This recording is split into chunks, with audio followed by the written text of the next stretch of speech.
Hey folks, so my name is Amy Watson. For those of you who don't already know me, I run a company called The Beloved Company, helping you get back to your natural balance and to consciously create a life you love on purpose and in your power. So, I work within the three pillars of the body, the mind, and the soul. You might have watched my video on soul plan readings. It's a great place to start if that pricks your ears up or just at the sound of it.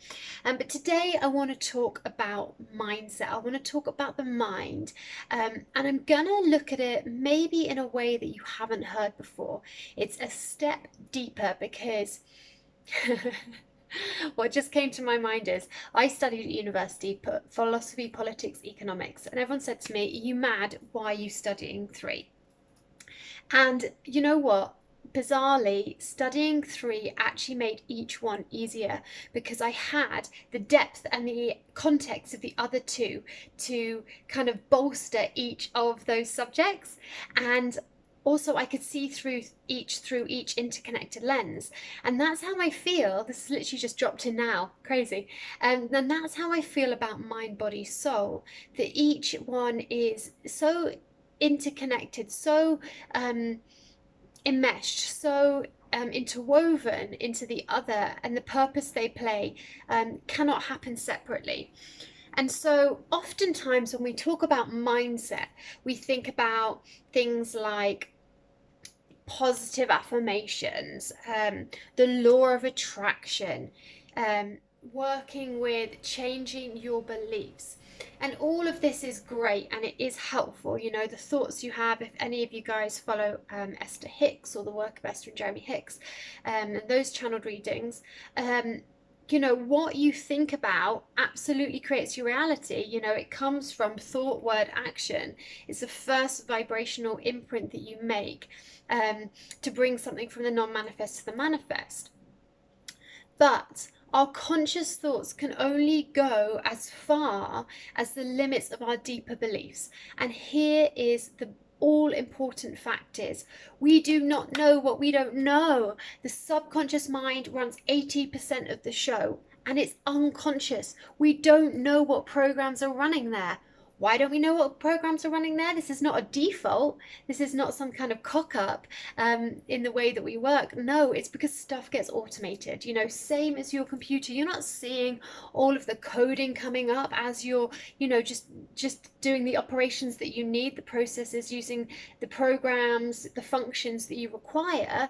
But there's a whole depth of programming, a whole depth of logic that runs behind the show. And it's the same with us. Our brain is like one incredibly sophisticated computer. The neurons that wire together fire together. There are patterns, there are neural pathways that happen when we experience something, you know, so that we don't have to take conscious thought every time we go and turn a light switch on or brush our teeth or tie our shoelaces. We've automated it.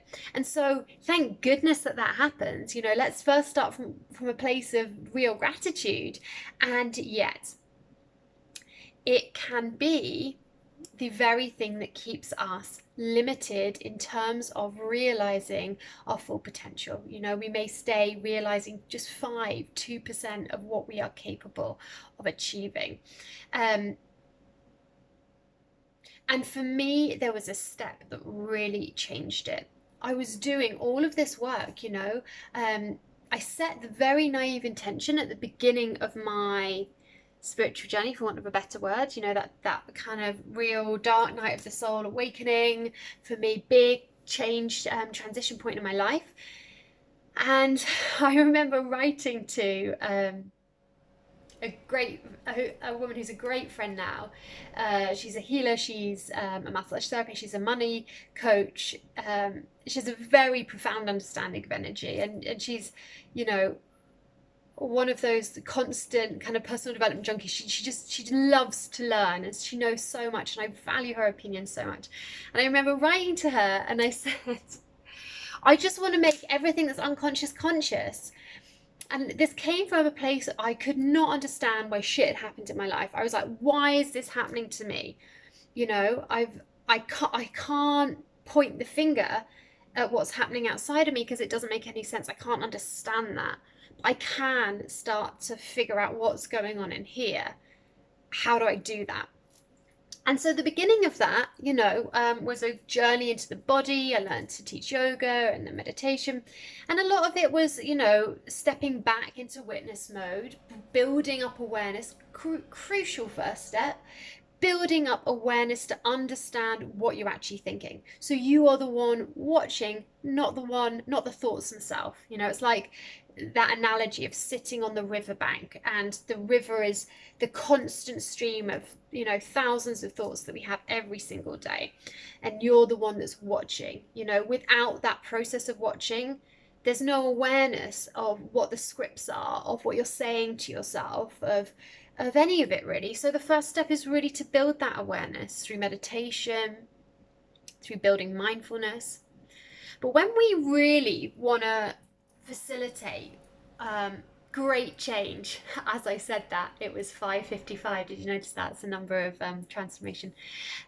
As we want to facilitate great change in our life, there's a quote that says something along the lines of, your level of success will never exceed your level of investment in personal development. E.g., you are not going to expand past the limits of your own beliefs. And you're not going to be able to change those beliefs on a subconscious level without two fundamental things happening.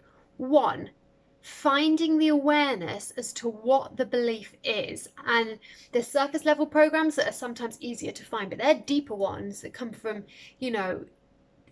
things that happen in our formative imprint years, 0 to 7, decisions we made to keep us safe, to keep us still receiving love. It's the ego formation, the ego development, right? And thank God it exists. We need it in this world, right? We wouldn't be able to. Such a useless example. I was going to say cash a check, but when have you last cashed a check? So scrap that. Anyway, daily functions, we need the ego. Where was I with this? So the first thing is you need awareness to find the belief. Great.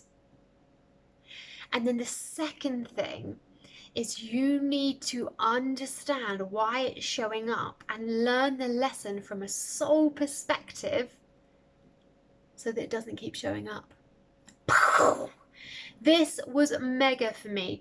This has been a colossal shift in the last, I would say, like 9 months now, where I started working from that surface level of changing mindset and trying to understand patterns and break through kind of frustration, disappointment, self-sabotage from that level, just from awareness of what I was conscious of, to going deeper, finding the subconscious beliefs, making them conscious, the subconscious programs that were running, and then understanding what the lesson was in the first place of having gone through it all from a soul perspective. And why? Why is this so important that we understand the lesson from a soul perspective as well as on the mental level? Why are these two things so enmeshed? And the body, of course, is involved as well, because the body stores the memories. The body is the subconscious mind.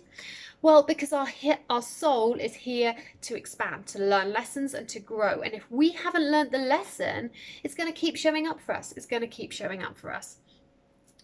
So we need to be able to understand it from a soul's perspective to really move past it. So for a moment, I just want to stop there. And I want to take a side step to talk about our core saboteur, to talk about how we sabotage ourselves, why we sabotage ourselves, where it comes from, and how you, even after this call, can start to do some initial inquiry to figure out what is running, what program is kind of running at the moment. Is constantly kind of changes. There'll be one very deep anchor to a lot of it, but oftentimes there's different ones at different levels running. So why do we self-sabotage? Why do we trip ourselves up? Why do we keep ourselves small? I'm kind of hearing your responses already, to stay safe. Yes, absolutely. To stay in our comfort zone. Sure. To avoid the unknown. Yes. But let's rewind back. Essentially, when you're in those formative years, there were certain decisions that you made that enabled you to get a certain level of love, guaranteed. You know, it might not have been exactly what you wanted, but it was like your ego and the development that you were going through was like, if I choose to believe this, if I act in this way, then we can keep this certain level of love from normally our primary caregivers. Oftentimes parents can also be, you know, those key role models in our life of both a masculine and a feminine energy. Doesn't, can I just clarify here, mean it has to be from different sexes of, you know, male being masculine, women being female. It can be within a same sex as well. But those, where are we getting that understanding of the divine feminine, divine masculine, and how are we getting love from that? So I'm going to share an example that one of my teachers, a guy called Duke Sayre, who runs an amazing process called Exponential Healing, which is what I am beginning to share as well now. That's been absolutely fundamental for me. And he talks about, you know, we don't learn from what our parents do. We learn, you know, do as I say, not as I do. Bullshit. Kids are so perceptive. And so let's say I'm literally taking his example here, that you have a mother who has a self-worth level of kind of like 3, right? That's how much she sort of thinks she deserves, a 3 out of 10 for the amount of love that she is deserving of, for whatever reason, from how she was brought up, from the life she's lived. And so she's constantly working for love. She struggles to really feel like she's deserving of it. And you have a father that's even less, let's say a level of 2, feels like doesn't deserve to be with the mother. And so you've got this level of 4 out of 10, 2 out of 10, you know, just to give an example of deservingness, of worthiness, of how much love they deserve. And so the child picks up on this. The child is left with a similar imprint belief that they are only deserving of a level of 3 of love.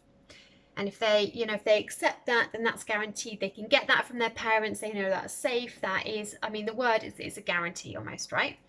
And then they meet someone. They grow up, you know, they're moving outside of the family unit, and they meet this incredible person in their life that wants to give them a level of 7 of love. You know, maybe even an 8, that just has all this love to give them. They don't need to do anything for it. Even on a bad day, even, you know, when they're kind of being an asshole, this person just showers them in love because they've grown up with that imprint. Now, the person in question that believes they're only worthy of the 3 level of love, let's call it Joe, for argument's sake. Joe has 2 options. He can either at this point start to expand and believe a new belief that he is worthy of 8 out of 10 amount of love. But if he does that, it means that his parents are wrong. It means that his parents are wrong in only allowing him a 3 out of 10. It means that his parents' belief about themselves is wrong. And so the ego of Joe goes, nah, I know I'm always going to get that love from my first essential caregivers, my first port of love. These are the rules that I agreed to age 2, whatever, you know, early on. I do not want to risk that by changing and creating a new belief. That new belief is unproven. This is a massive one for the ego, right? It bases its safety checks on the evidence that's been stacked up in the past for it. So it's like, okay, look, I have all of this evidence that being a 3 out of 10 gives me love. It's not of a great level, but, you know, that's cool. I can guarantee it. Changing my whole belief to being suddenly this much more deserving is really risky, because what if this new love of mine disappears? Then I'm left with nothing. You know, suddenly I've made my parents wrong. We're misaligned. I'm not going to get love from them that I feel like I need, a level of 8 out of 10, and I don't have this other person. And this is where, at an unconscious level, I'm talking about love, but it can be many things, and I'll show you what as examples later. At this point, this is where the saboteur swoops in and ruins the chance of changing the belief, of up-leveling, and this is why I do so much work around breakthrough, the idea of breakthrough. Ruins the idea of breaking through into a new belief because it does not feel safe, at the risk of losing everything. And so if the situation doesn't match what we know, what we knew as a child, which is essentially like our kind of blueprint programming that gets, automated into these top 3 inches, that becomes the kind of computer says no. If something shows up that does not affirm what that ego has decided, the decisions you've made when you were younger, then the computer says no, and that's when your sabotage swoops in. So the saboteur has ascribed meanings to love, and it's secretly trying to, my teacher always says, like, shit test, secretly trying to test whether it's true or not, secretly trying to affirm that stacked up evidence it's already got. So this might be not just about love. Let me read you a couple of the examples that like Duke gave me. This might be around sabotage of stepping into the unknown because it may be unsafe. This may be sabotage of not being able to trust things, not being able to trust the universe, not being able to trust things until they're shown first, so it can get in the way of faith and belief because it needs a guarantee first. This may show up as not wanting to lose our love of our parents, the wealth level that we think is safe to stay in that place of connection with our parents or our caregivers, of health, of beauty, of weight. Breaking out of that dynamic can sometimes be really hard because we see it as being losing of love. It may be about not wanting to break through and having a higher level of success, because that may mean the withdrawal of love, of connection.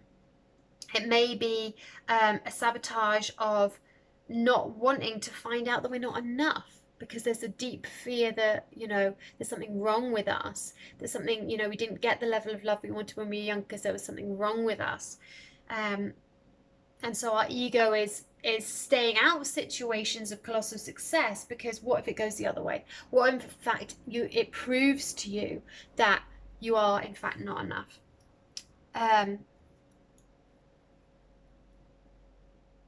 Perhaps you got love by being a victim, by being a martyr, by helping your family, by always doing something. Perhaps you already got love by helping. And so, God forbid, you suddenly start to challenge that by a new belief of, I deserve love just by being, or not by working hard, or not by helping.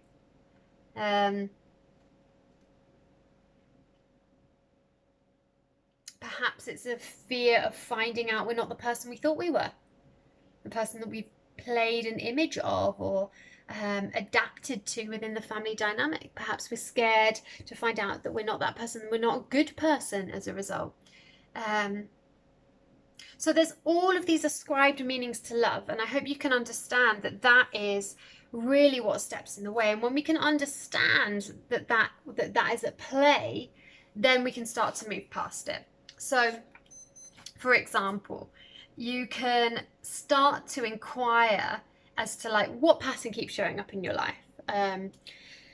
Let's say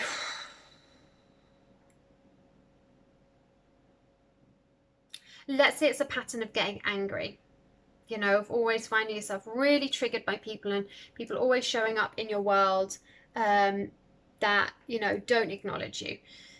You can ask yourself, why is it important? How is it impacting your life? What does it mean to you? What does that ego part of you need to see, need to feel, is still waiting for in order to move past it? And when we identify that, we can give it to ourselves. So that's the saboteur. And it's really helpful when we start to look at the manifestation process, because we can start to move beyond it. So when we start to think, this is when people say detachment, it's less about being like, I want something, I kind of don't want it, I don't mind, I'm not attached to it. Bullshit. If you want something, tell the universe that you want it. Expect that it will be delivered, but then look at how you might try and sabotage that. So, for example, look at what it means to you to have it. Look at what it means to you if you weren't to get it, how it feels to not have it, how it feels to have it. And look at where that comes from. So what does it mean about you if you don't have it? What feels really heavy in your body as a memory around that? Revisit that part of you, breathe into it, acknowledge it. Everything in the universe wants acknowledgement. So, get to that point, and this is why I call it, I call my healings core issue healings. Get to the very genesis of when you first made a decision about why you couldn't have that thing, or you weren't deserving of that same energy or essence or whatever it is that you are reaching for. And then once you brought the awareness to whatever is standing in resistance, you're opening up the channel to receive it. And this is the bit that everyone knows, right? They just don't know the resistance piece. So the bit that everyone knows is decide what you want, visualize it, connect with the feeling of it, the resonance, the vibration, and then you're pulling it into your reality. Yes, definitely, law of attraction, 100%, but that's what's happening in the 20% that's conscious. So your job is also to look at what's happening in the 80% that's unconscious, that may be playing out a different program in opposition. E.g., I want a big house is my conscious intention. I sit there, I spend 30 seconds imagining how it feels to have that big house. Fantastic. I've connected with the vibration. I'm doing that when I wake up, when I go to bed. Fab. But I also need to do the piece that explores, how do I feel if I don't get the big house? What does that confirm for my ego?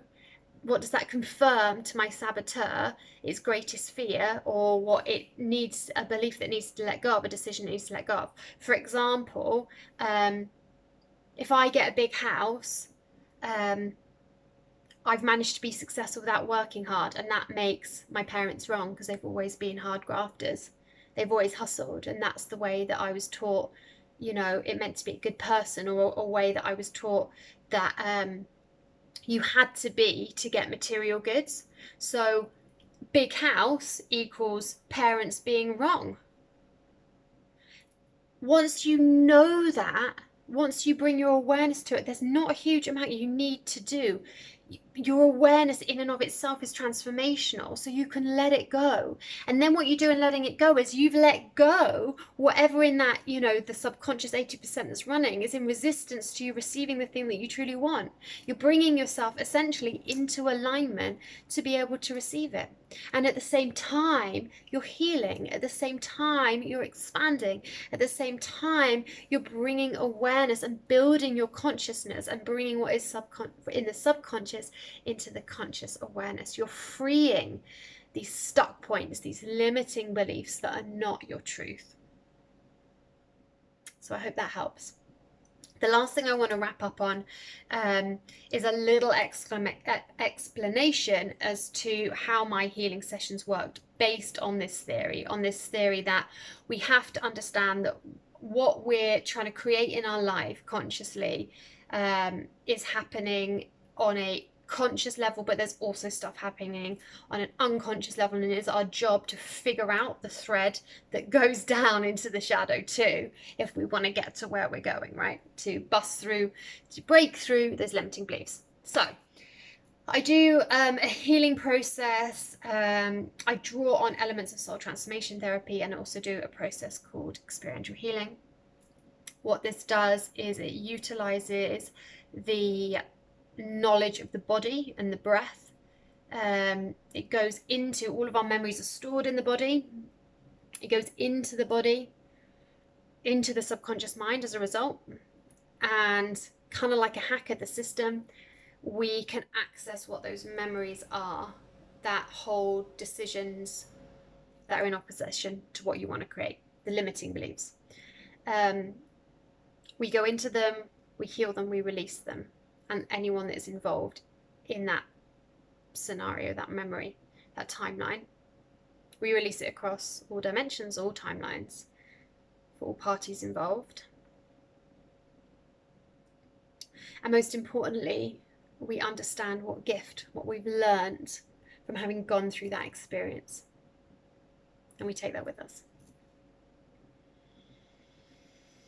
I started doing this process with my soul coach 9 months ago, and it has facilitated so much for me that I'm really excited to be sharing it now with others. It's a part of the process, you know. One of my clients so perfectly said to me, and her journey definitely mirrors mine, is, you know, she sort of hit that low point in her life and she decided, right, I'm ready to make a change. I don't feel like myself. Confidence was gone.